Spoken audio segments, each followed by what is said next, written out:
In our reading this morning, we're going to finish up Mark chapter 3. So we're in Mark 3 and verse 31. And last time we saw that Jesus had this great multitude of people coming to him, so much so that he didn't even have any time to eat.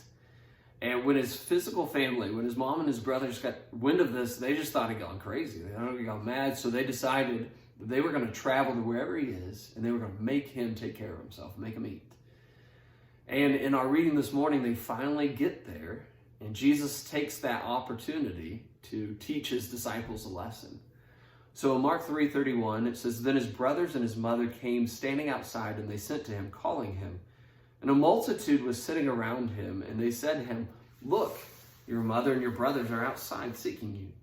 But he answered them, saying, 'Who is my mother or my brothers?' And he looked around in the circle at those who sat around him and said, 'Here are my mother and my brothers. For whoever does the will of God is my brother and my sister and my mother.'" So you can imagine Jesus sitting there with a great multitude of people around him, and somebody's running up to him saying, "Jesus, your family's here, your mom and your brothers and your sisters."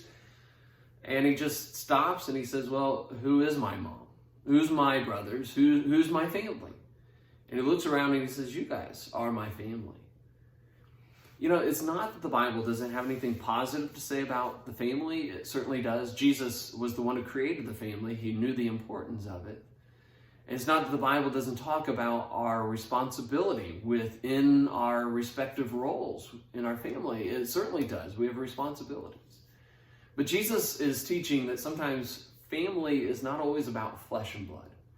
It's about loving others who are committed to doing the will of God in their lives, just like you are. It's about priority and loyalty to the spiritual family, sometimes over our physical family. Do we have that? Do we do that? I think Jesus just has a completely different set of priorities than we do sometimes. And so I hope that's something that you can just kind of take with you and let it challenge you, let it kind of sink in and challenge us throughout the day.